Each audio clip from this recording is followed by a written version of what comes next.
never done a dawn to dusk ride before, never.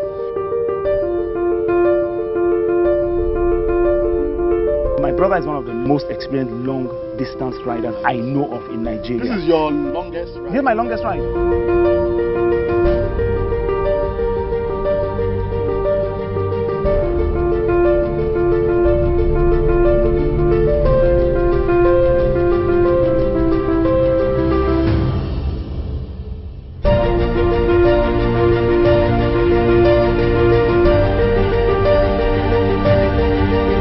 This is the first time I've been riding that I've actually fallen off my bike. I didn't know what it feels like to fall off my bike. I don't fall off my bike.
How's the road? I should be asking you. I saw that trailer battling the road with you. Those trailers are insane, man. Some of them get really, really close to you, but what can you do, man? Where are we heading to? I and my brother had a discussion, right? So we could either pass through the shorter route, which is through Oyo to Ogbomoso, or we could just take the longer route, which is through Iwo Road. It's advised that we go through Iwo Road because it's a lonelier road. There's very little distraction on that road. But if you take the shorter route with you guys are going to be stuck in traffic. Real bad traffic, truck traffic between Oyo and Ogbomoso. It's going to be longer, probably longer with about an hour, but then there's less traffic and then it's smoother. I've not passed it in a long time, so let's just go from right. Let's go.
there's something different about this journey, and it's the fact that about 70% of it is off-road. Okay, and so that brought a lot of interesting things for us to see as filmmakers. That was going off-road. That was on the Jeba Mokwa road. You know, when he first of all veered off, and it was, for me, when I saw it, you know, it was like watching it happen, fraction by fraction. In my mind, I'm like, God, Jesus, Mary, and Joseph, jump, and then he goes off, and like, woo!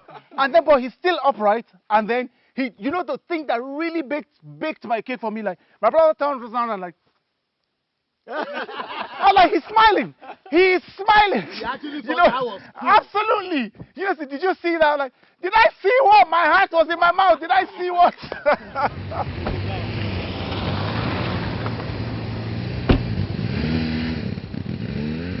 Let me tell you, it was like a freak incident.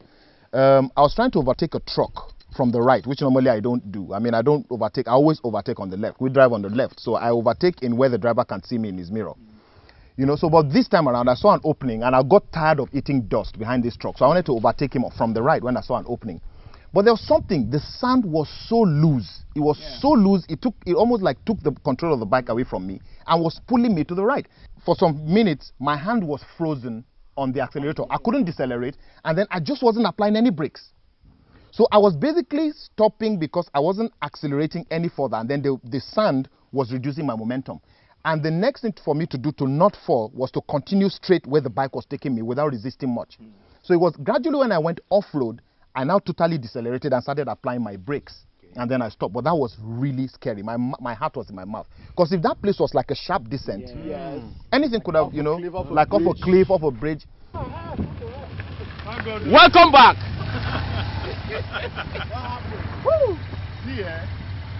I don't know what happened. You were too close to the sand. I was too close to the side, so the sand was pulling me. And you were trying to overtake the truck, because if the truck wasn't there, you just bail back onto the road. The sand was just pulling me. I was like, shit!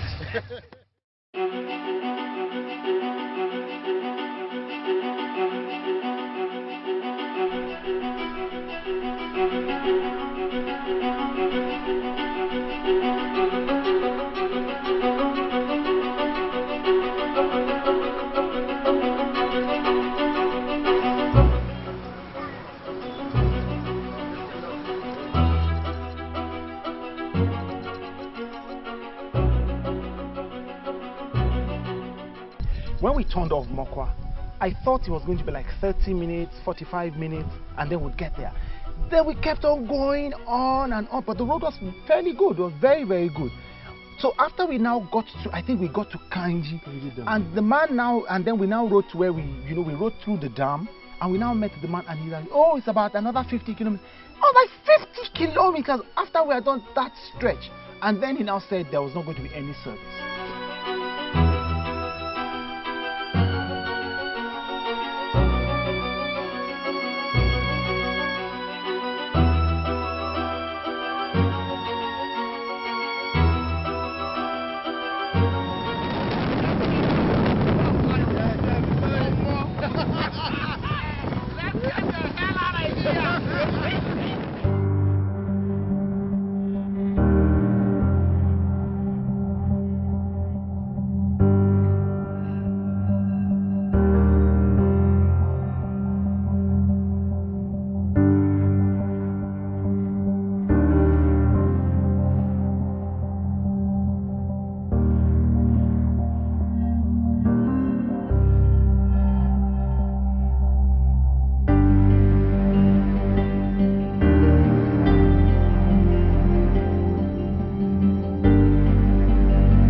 This very community is called Wawa community in Borgu local government area of Niger State.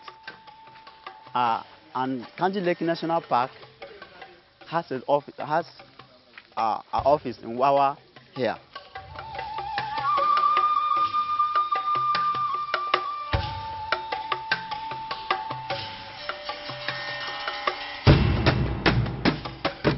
This is the Natural History Museum.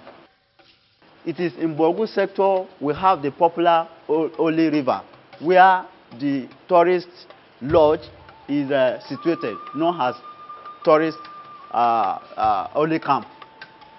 So the river is a seasonal river, which took its source from Benin Republic. The river was coming from Benin Republic, and it happened to cut across the whole of Borgu sector, supplying water to the animals, most especially during the dry season. So the river is known as River Oli. These are the trophies of some of the animals we are conserving in the park.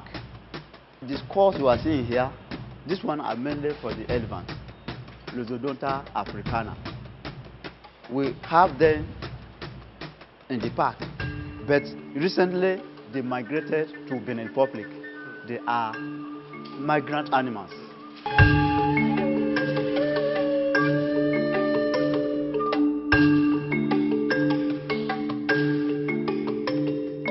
Every single adventure we go on is almost like a step higher than the next, than the last one. Yeah, you know, it's always as if it's a new chapter in our lives, a new chapter in our experience book, a new chapter in our knowledge book, a new chapter in our exposure book, like that. And it's just getting, you know, it's getting more and more exciting, more and more epic, and I'm so happy that we made this ride. The most powerful cat we have in the park is the lion. Lion serves as the king of the jungle. All other carnivores are under the lion. This is the skin of a lion. The lion, they used to have their own colony. This is the section of the local traps. These are various devices developed to poach the animals in the wild. These are den guns. These are pellets. These are gin traps. We call this one gin traps. Gym traps. Yes. This one is for night hunting. This is part of their life they use for night hunting. So at times when our rangers are trying to arrest them, it's a matter of they will do certain incantation. They will disappear instantly. Some meters away you see them or see him running away. These are wire snares. All these things are being used for killing the animals. These are the skulls of hippopotamus. I told you yesterday, in that river, the river used to break into pools. It is where we found our hippopotamus. The pools houses the hippopotamus. So these are some of the pictures. The hippo is inside the pool. So these are their skulls. This is the skin of hippopotamus. So they are semi-aquatic animals. This is their legs. So they used to go out for hunting in the night. Daytime, they will submerge themselves in the water throughout. So the skin, they don't produce a sweat. So they have to stay in the water to regulate their body temperature. The biggest snake we have in the park, we have the royal python and we have the rock python. See the skin of rock python there? So they are carnivorous reptiles. They swallow their prey whole like that. Wow, so they don't bite. They lay ambush on tree branches, waiting for the antelopes. This bird is the biggest bird in Africa, even in the whole world, that cannot fly. The native land of this very type of bird is Africa. And your interpreter in the museum must have told you that we have 7 national parks in Nigeria. Okay. And every national park has its own main animal. Okay. So like this type of animal, this bird particular, is being found in South Basin National Park, Maiduguri.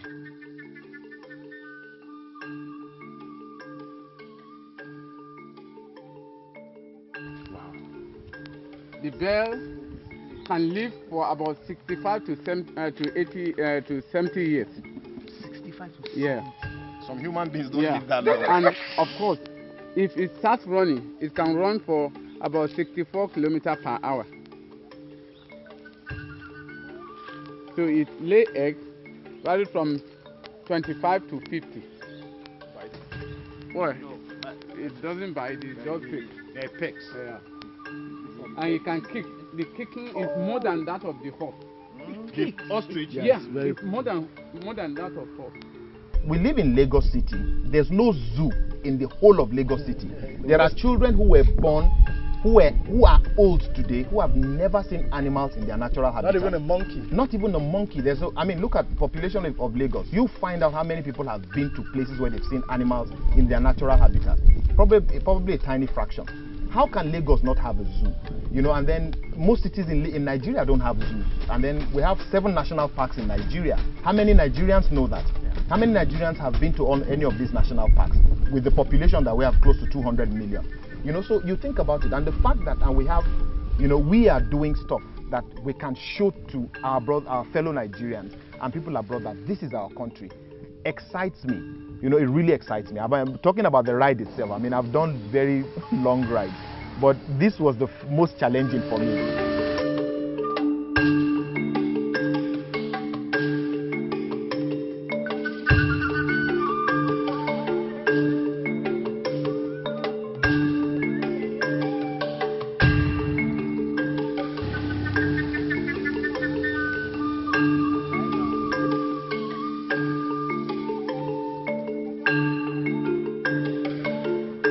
Let's move to yesterday, where we set out to hit this particular park, and then there was this long journey on nothing but sand, dirt road. You know, dirt road surrounded by ferns and trees and animals. And animals, okay. And so we had this beautiful footage of 2 riders, okay, on their bikes and a truck following them, gathering so much dust behind. Now, the first thing we asked ourselves was, why were the 2 of you riding so close together? I'll answer that question. Maybe I should let Wenga answer that question. No, you go first. Because we didn't understand it. Well, why are they riding together? I think you should answer the question.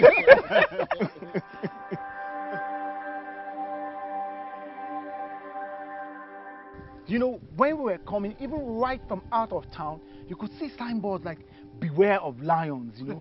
Beware, you could see all those things. Beware of lions was a really hard stopper. Yeah, no, forget it. What? You kind of knew that beware of lions is just a poster. At the back of your mind, what is? Just what is? You know, so I mean, for a substantial amount of that time when we rode together, we're like, hey, if a lion jumps out, I mean, it could easily take one of me, you know, I mean, off my bike. But if 2 of us were riding together like that, I mean, anything from here, he would think twice. Okay, he'll think that, okay, 2 machines, 2 people, what is this? You know, that, okay, this is safer to stay together, you know, until the road proved it otherwise. Believe me, that was the only thing. We were thinking, okay, if we're going to be, if there was any kind of danger from like being attacked by wildlife, 2 of us together might look like one to them or something, other than one person in front. We thought you guys just wanted to look cool. Oh no, no, had nothing to do with that. It had everything to do but with cool. Exactly. Cool.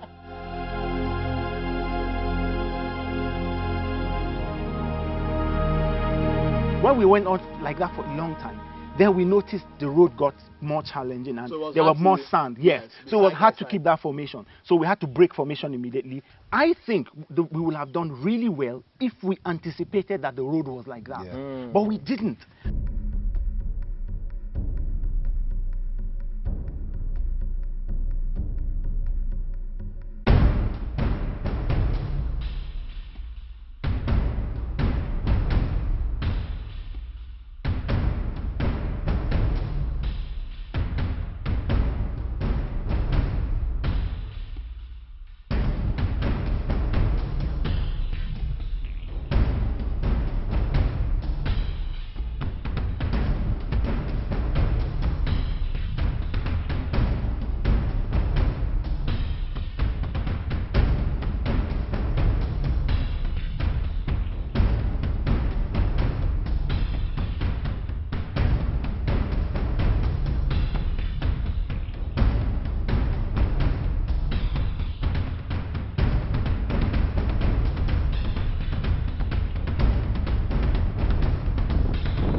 really for me, rather than make me feel proud for holding on to my bike, I got more scared. I got more afraid because I was like, we don't know this route. And that's something that's really scary. If you know a route, you can maneuver it. But if you don't know the route, it just keeps on springing surprises. What happened? You fell how many times? How Like many 5 times, I think.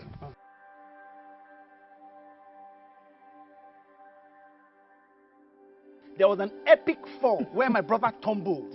You know, he like tumbled off the bike.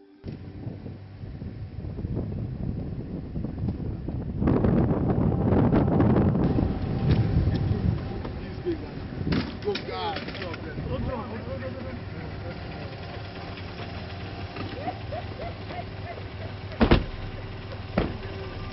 He's laughing. Did you see him? I like, whoa.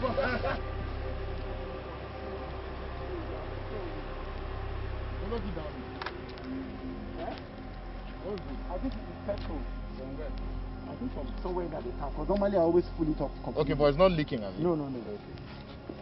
What exactly happened? Okay, now, you need to understand that there are different kinds of riding of motorcycles. There's the road riding. You're just riding a normal road bike, traveling from city to city on tarred roads. It's a different kind of riding of motorcycles.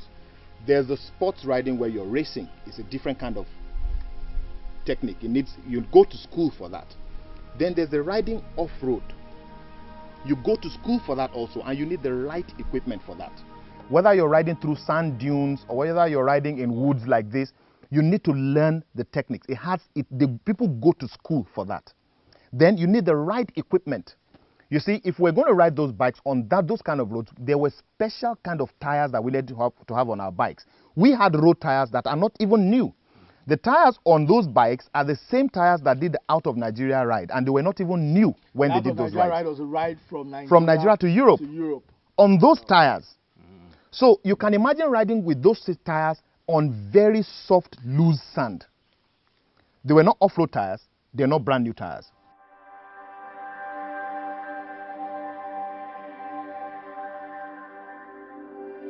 Now, between the gate of the park to the camp itself is 45 kilometers of 60 to 70% loose sand. Yes. So you need the right equipment and you need the skills to ride on those. We had neither of the two.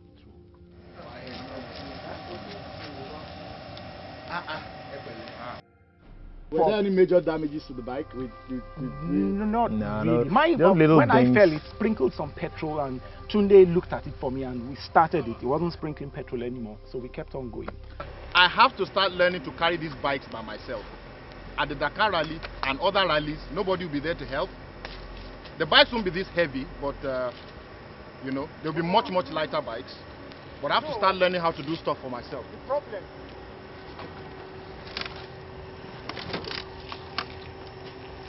How to get your bike off 101.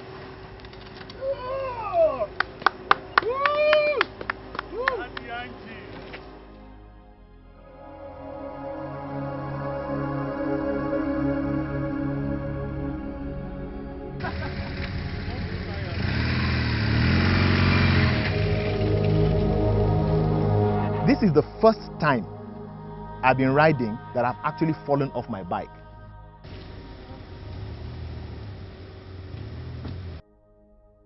From June, I'm doing some off-road training, you know, because I have some ambition to do some really big off-road riding, which I've never done. Now, June is also the month you're doing the trip around in America, yes. So I want to use the opportunity to do quite a number of off-road bike. I've bought a bike that's basically built for that. An enduro bike that has the right tires, it has the right weight, has the right everything. So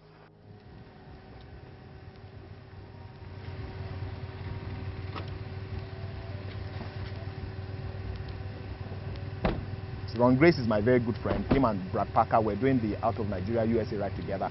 These two are going to be teaching me quite a lot of off-road skills and stuff like that. And he said to me, Tony, it's better for you to fall off your bike on sand or in mud than on hard surface. And it's so true. I mean, I didn't feel anything yesterday, apart from the fact that I burnt my legs twice from the hot side, you know, the silencers and stuff like that. And it shows me also the experience gap that I have you know, and what I need to close. If I'm going to be doing off-road rallies, I now know what I need to, you know, really, really work hard on.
First time I've been thrown off my bike in the heat.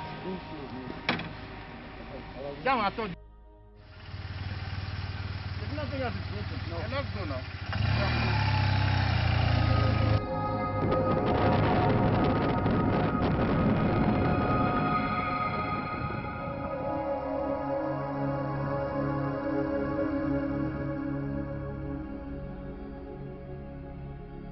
I never really believed while we were riding down to the park that I'd see any wildlife. I really thought, I said, okay, just look out for. And the first time was when this huge animal that looked like a cross between absolutely a horse and a wild goat. I'm telling you, it just dashed right across my side. Boom! And I looked at my brother. Did you? I was like, did you see that? Did you see that? And he said, yes. I said, really? Why are you so calm? Did you see that animal?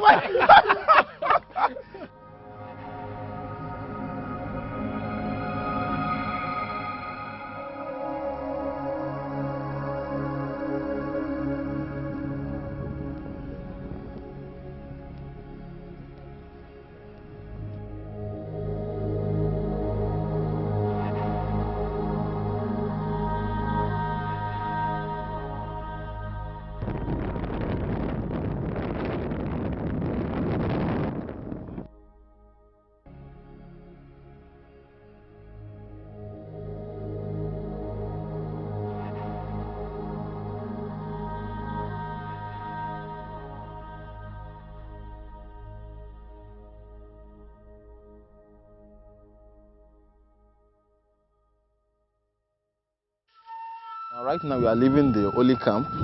We are going towards kilometer 8 Ipoku. As we are going, we'll be stopping over on the way. There is a place we will first of all stop at kilometer 3. We have a damp water there where we are expected to see Ipoku. Then while we are going, we are expected to see some other animals like the cubs, the baboons as they are returning back to their nest. So we are going out of the safari now, which was a very nice one.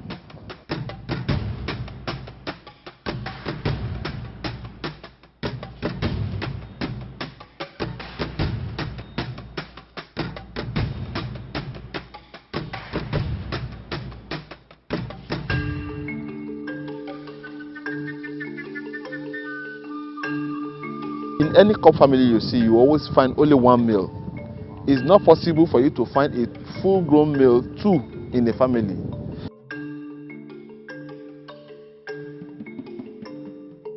Anywhere you see males that are 2, they are yet to be matured.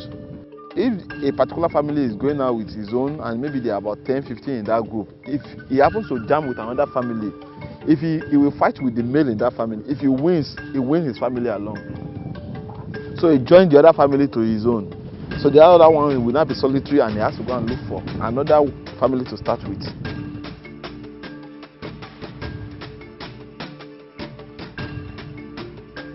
Then you can always know the age by the numbers of rings on his horn. Every year it has another turning on its ring.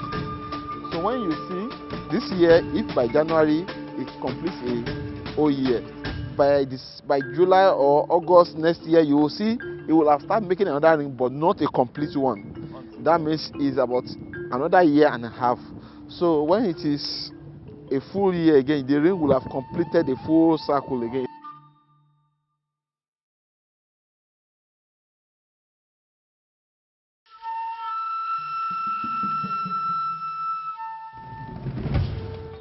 Please, as we are walking down, when we are getting close, we will maintain perfect silence so that it is possible we could be lucky to miss the hippo by the river bank.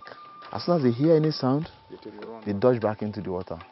So when we stopped the truck and he said, okay, we'll start walking from here, and I looked at the tour guide and he didn't have a gun, I was worried. He didn't have a knife, he didn't have anything. You know, so, you know, because I was saying to myself, if anything happens, there's no defense.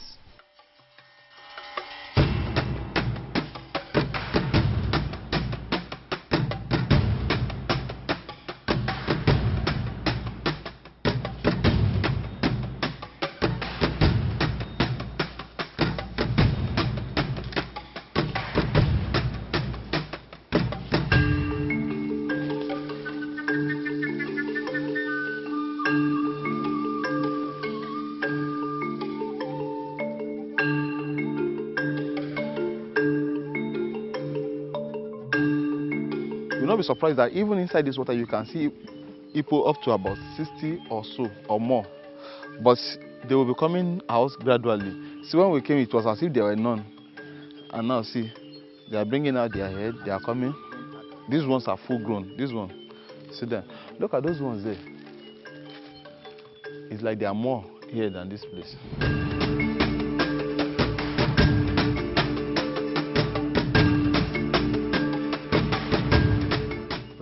Full-grown hippo.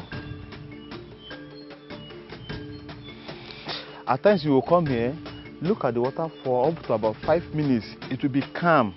You can almost decide that there's nothing here.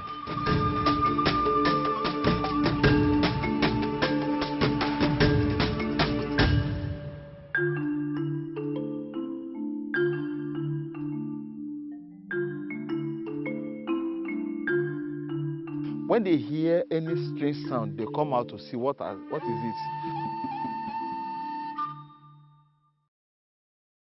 Because these were not captivity animals, they could not pose for the camera. Yeah. They cared less.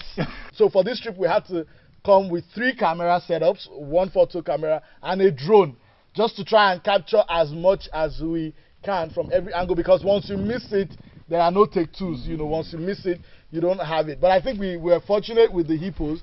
There was a point we had about 4 of them. They probably noticed, hey, we can look really cool on TV. If they see any red object on the water now, they come to fight it. Red. Anything reddish. When you look at the water so calm, still, and you see that there is no hippo, if they get annoyed and they see you passing either with an engine, but they will just come with their head. They have the power, they can break the canoe to pieces, drown whoever is inside. But the only thing about it is that they are amphibious animals. They can't eat flesh. Whatever they take from this evening when they come out, that is what will sustain them till as soon as they enter the water back as early as before 5 in the morning. What they've taken since yesterday up to this early hour of this morning is what they are living on up till now. They can't eat fish, they cannot eat anything in the water. So they are waiting for when it is like dark a bit, they will come out again. They start looking for food. Now you see there are no much grasses. That is why people will have to trek long distance to go and look for food. Each time I see an animal that is not the regular city animal, like a chicken, for instance, it really strikes me. And as you mentioned about the hippos were for me the star attraction. I mean, I'd never seen a hippo that close and alive, you know, not on TV. And they were in the water. I mean, it was beautiful. It was beautiful. The antelopes as well, in the wild, cubs. In the wild, you know, running free, the way they sort of propped up their head to look at us and things that were, I mean, that was a home taker for me. This time around now, because the water is much, when it is around, before the rain, maybe around that January, February, if you had come, this water will have gone down. So the hippos will be concentrated in only the deep area. We lost one of the hippo about 3 months ago. It's like maybe he went out in the evening and we never knew what happened in the first place, but we discovered that it was no longer moving with others. After a while, he came and missed his way back into the water because he lost the 2 sights. So we were just like looking after it, watching it to see if it will bounce back or it will die. And one thing here is that if we see our animal dying, we don't do anything. We don't even bring a vet to come and treat it. We allow nature to take its course. So we were watching it for complete, I think 31 days. It was on the 31st day the hippo died. So when it died, we draw it out of the water. When we draw it, that was when we now saw sign of bullets. So it has been shot by hunters. So we brought it out.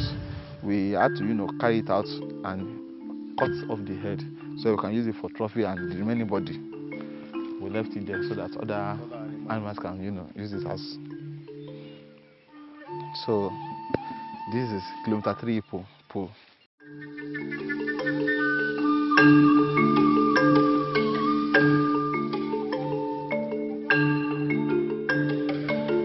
the first time, I'm seeing hippos, what's it called, cubs, or antelopes, baboon in their natural environment.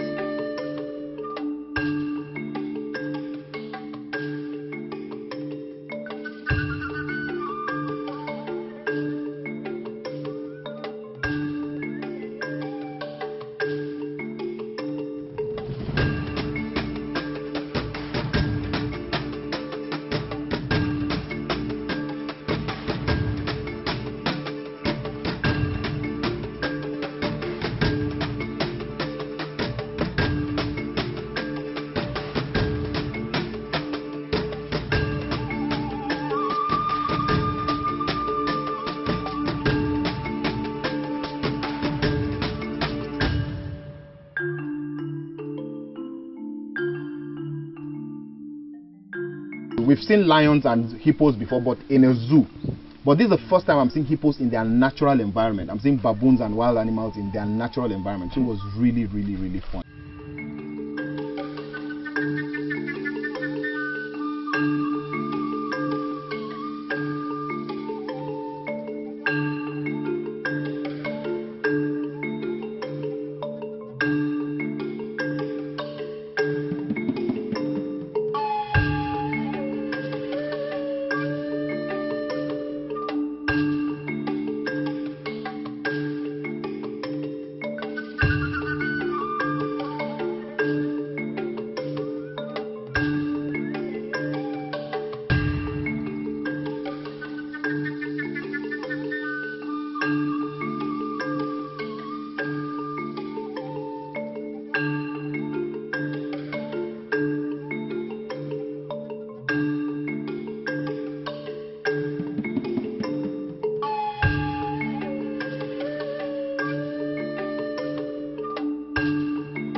That's why we decided to make this place safer for when you bring in students. Maybe on your way out, you meet them, you can always ask all of them to stay behind the gates. But if you didn't stop, it will still be here watching you. When you are coming closer, it will be raising its tail to tell you. When you are coming closer, it will now make the first roar. When it makes the second one, if you don't leave that territory, it will come to react. But when it sees that you have not seen it, it can still maintain its silence in that place. Then as soon as you seize it, you remain silent and stay there. It will get up from where it's standing and move away. That means it has given you the whole chance to do whatever you want to do in that area. Why don't they? They don't like it. They might not know what is ahead. As we were going, I had to confess all my sins. Just in case. Both the ones I committed and the ones I did not commit. Because of the stories I've heard about lions and close encounters with people and staff of this particular park. So, and I said, okay, oh Lord, as I'm going, save me. Save the rest of the crew that are going with me. And when we were going, honestly speaking, you guys did not know.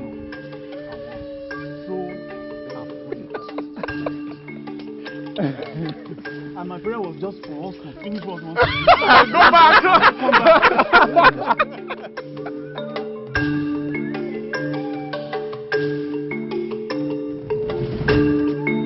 So did it get exciting? Did your fear reduce as you got to experience the non-harmful animals? Exactly. My fear reduced. Because we have a staff that was following us, a staff of this park that was following us. My fear reduced, but my fear increased again. When we got to that gate, there's a gate we got to in kilometer 8 or so. When he said there was some, there was a friend of his of the gate. There was a friend of his that shut the gate at him when he noticed a lion sitting right behind him. And then we were exactly at that same gate. My man just traveled that. What if that same lion was back at that same spot?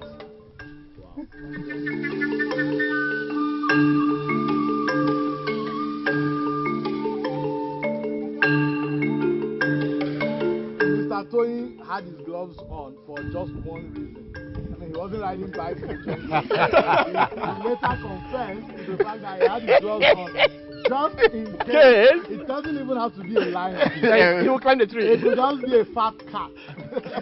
He was going to climb a tree and wait there.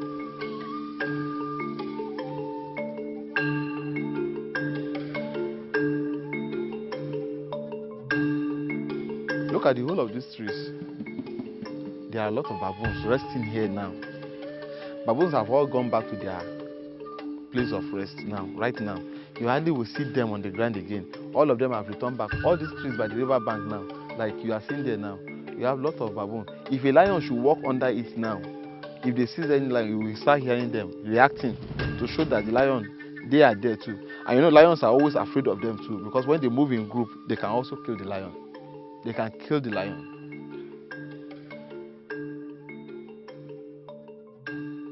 And about the lion, I don't know if I'm going to freak out by the time I see one, but I really want to see one lion.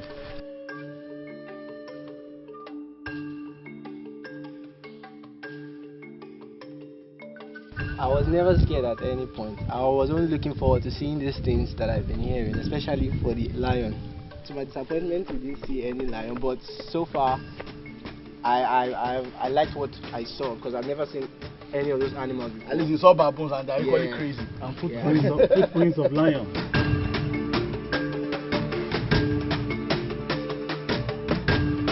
So that there's a genuine sense of fear, the experience. It brings out the animal in you, so to speak. Your animal instinct, you wanting to survive, as all the other animals do.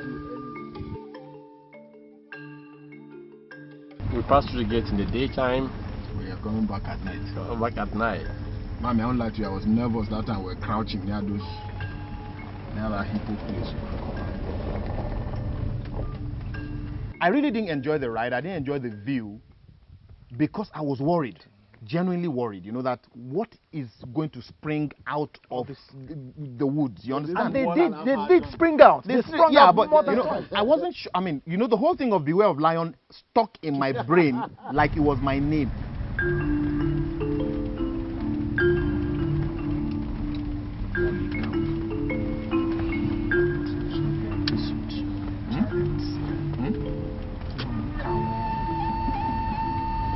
I grew up watching wildlife documentaries. I've been watching National Geographic for as long as I can remember, and Discovery Channel. I get inspired by these channels. They kind of birthed in me a love for nature and a love for adventure, And I was always wishing that sometime in my life I'd be able to go on some of these adventures. you know, and here we are today. You know, it's like a double whammy for me, apart from all these pesky flies that are bothering us. I mean, this journey has been really, really amazing. The longest I've ever ridden was 4-5 hours maximum, but this time around we were riding from dawn to dusk. The ride itself was enough of a story for me. Absolutely. This experience is new to me. I've never been to a place like this ever. It's been a wonderful experience for me to come not as a visitor but as a photographer. I have never been on this kind of a journey in my life. I've never been to a zoo. I've never had a chance. I have to borrow this. I heard it from Mr. T, and since then I love it so much. He said, "Lost for a reason." I think it's awesome when you do what you love doing, and you do it with all happiness. This is a family I always want to be with because they inspire me a lot. I watch this thing a lot, and right now this is me doing it.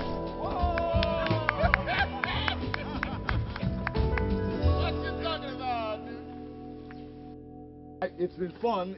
It's been exciting. I think one of the highlights too of the experience was the food. Okay, by the chef himself, Mr. Okon. Hey, Mr. Okon, come around. Come. This is the Okon. This man makes Okon. Okay. the baddest chief chef. If you want some really good food, No, we can't hide it. Sorry, this is what gave me most of the experience. So we really enjoyed the vegetable soup. Was awesome, and then he did this really beautiful rice sauce. That was, that was really good. Thank you. Breakfast very much. was tasty too. Yes. And we have our tour guide. The tour guide. Please. The guy himself. I say hello to the camera. now, Mr. Charles and Mr. Okon, I need you to tell everybody watching why they should come to KANIJI. I need you to say that. Yeah. We want to let you know that there is a place you can enjoy nature at its full course. Yeah, this is Okon speaking. Actually, I'm happy when I see people that have passion about wildlife. I used to be very, very happy. Because actually it's not easy for you to abandon your family 2-3 days to come and experience what you have been watching and seeing it live and direct. What I want to say is that this message should be spread out there to Nigerians that please, where you are heading to London, UK, Kenya, is here in Nigeria. Very true. Make sure that you develop it, that you can come and enjoy yourself and make yourself comfortable. Very true. Yes. And Okon is here actually to give you the best echo. Thank you very much. Thank you, everyone. Thank you very much. We had an awesome time.